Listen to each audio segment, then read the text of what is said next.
Hello and welcome to the Golden Playbook. Today we are going through 5 players that are slipping through the cracks for the 2025 fantasy season.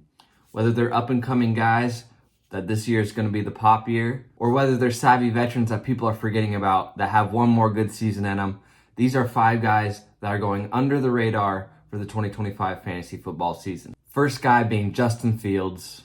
And yes, you can say what you want to say about him as a player. Me personally, I don't think he's that good of an NFL quarterback, but that doesn't matter if he produces fantasy points, right? And he's proved he can do that over his young career. Last year, in 6 starts with the Pittsburgh Steelers, he averaged 18.8 points per game, and that would have put him right around 10th for the season if he played the entire season, right? And this isn't an anomaly for Justin. 2023 averaged 17.7 points per game. He was the QB 13, and then 2022, when he really popped, 19.7 points per game, 6th overall quarterback. And that's what I think he can get back to if he has a full season to be the Jets quarterback this season. They're going to want to be a team that runs the ball a lot, which is great for Justin's skill set. Obviously very mobile, obviously produces a lot of rushing upside. Not to mention he has an absolute alpha wide receiver in Garrett Wilson that he's re-teaming up with as he played together with him at Ohio State. So he's finally got himself a number 1 weapon. We've seen what he did for DJ Moore in Chicago. I think Garrett Wilson can absolutely top what they did. And the Jets have kind of said this is Justin Fields' quarterback room, right? Tyrod's obviously there, but they're going to try the much more younger, more upside Justin Fields and let him have the reins for this season at least. And this will be a major prove-it year for Justin. Obviously, he signed the contract in the offseason, but it was to, that middle tier of money like Sam Darnold had last year kind of thing. And we saw what Sam Darnold did. He went out and proved himself and got a huge bag. So that's what Justin is playing for. So there's no lack of motivation this season for Justin Fields. He's currently being drafted as like quarterback 20 to 24 in that range. So a back-end quarterback too.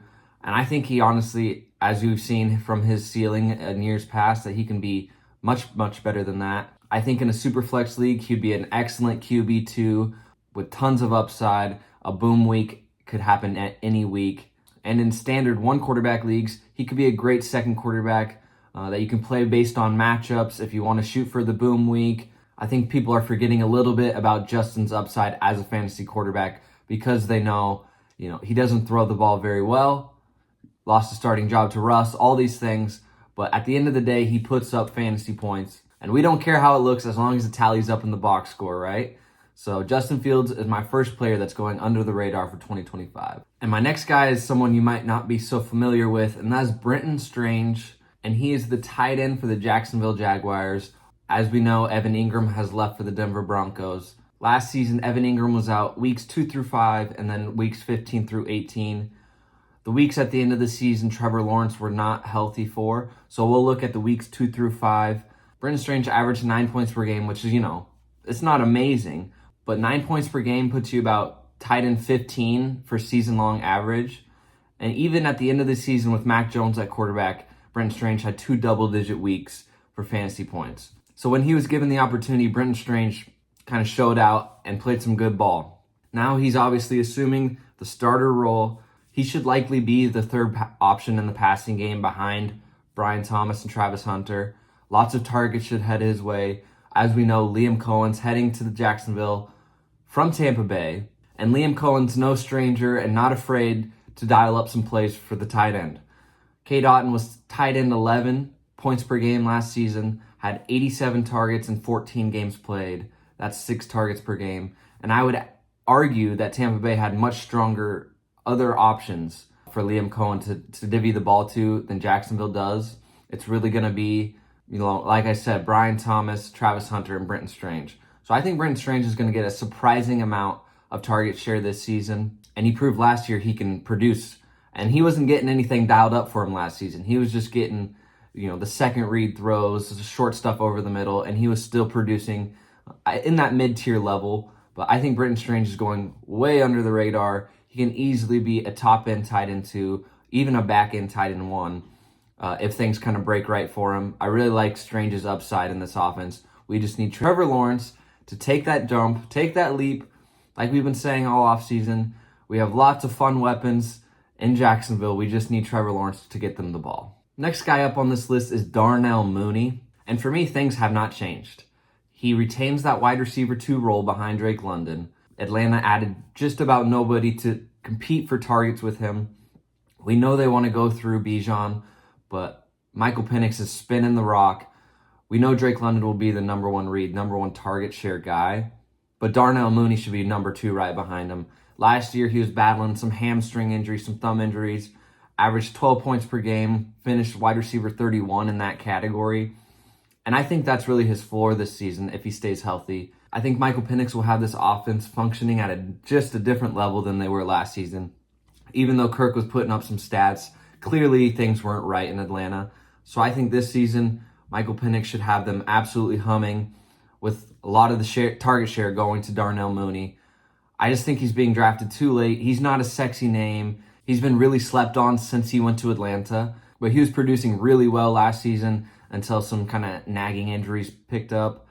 So I really think Darnell Mooney could be in line for a really good season. But at least Darnell has a clear path to a large target share, and that is what we're aiming for this late in fantasy drafts. He's being drafted in wide receiver 40 range. I think he can easily outplay that, being a high upside wide receiver 3 for your fantasy team. The 4th player on this list is Tyjae Spears. And listen, you're going to be like, oh, just because he averaged over 20 points per game in the last 3 weeks, you're thinking that's going to continue. And although that was promising, that was good to see, that's not the only reason why I have him on this under the radar list. Last year, I was absolutely off of Spears. I knew Pollard had come over in free agency. He still had some juice. They wanted to get him the bell work of the carries. But I think it's going to be a little bit of shift of the guard this season with Callahan coming over for Cincinnati, where it was very obvious they like to throw the ball to the running back. Obviously, Chase Brown was having 3-4 catches a game, and that plays right into Tyjae Spears' skill set. You can argue Pollard is good at catching the ball as well. I think it plays much better into Spears' skill set than Pollard. Not to mention, Pollard is 28 now. He's got a lot of carries over his time with Dallas and now last season with Tennessee. He's been known to be battling some injuries, although he might not always be out. He's always questionable week in, week out. And Tennessee didn't really add a 3rd running back into the mix to battle for this role. So I think Spears kind of solidified this high upside RB2 role, 3rd down pass catcher with the potential to move into more workload, barring a Tony Pollard injury or just them wanting to even this out. Like I said, this is a new regime. There are no ties to anyone. Just because the last regime loved Tony Pollard doesn't mean, this regime will. And they've got the new quarterback in Cam Ward. So this offense should just be running better and better as opposed to last season's quarterbacks when it was obviously a mess. So I think Tyjae Spears has a little too much upside for how late he's being drafted and going way under the radar after being probably too high on people's radars last season. My 5th and final guy on this list is Spears' Titans teammate Calvin Ridley. Yes, he's getting a little bit older, but he has had very quiet 1,000-yard seasons and back-to-back seasons, including last year with Tennessee with the absolute bummiest of bum quarterbacks like I just mentioned, Will Levis, Mason Rudolph, just an absolute crap show at the quarterback position.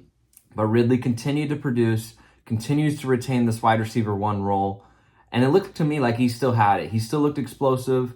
Ever since his suspension season, he's looked like the player of old. Just needs to find himself back in a situation where he can absolutely thrive and be elite again. And I think with the drafting of Cam Ward, this could be the case this season. And listen, in the years past, I've been a little hesitant to take wide receivers with the rookie quarterback. Are they going to start slow? But I'm no longer falling for that. Last season, we had multiple guys that were top 20 in fantasy points, all with rookie quarterbacks.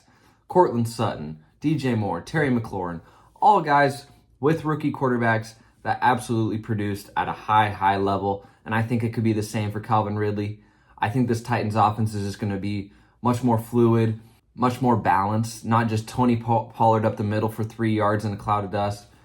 I think this Titans offense is going to be revamped and reformed, which is why I find myself putting these Titans players on the under the radar category.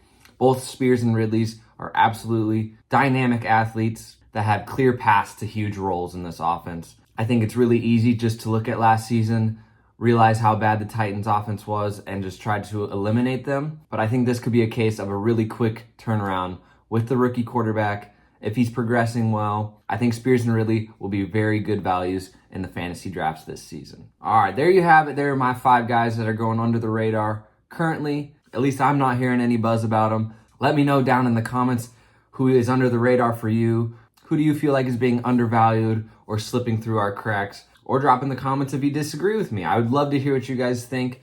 Smash the like button. Make sure you smash the subscribe button and hit the little notification bell so you know when I drop a video every Saturday morning. Thank you guys so much for watching. I appreciate it. We'll see you on the next one.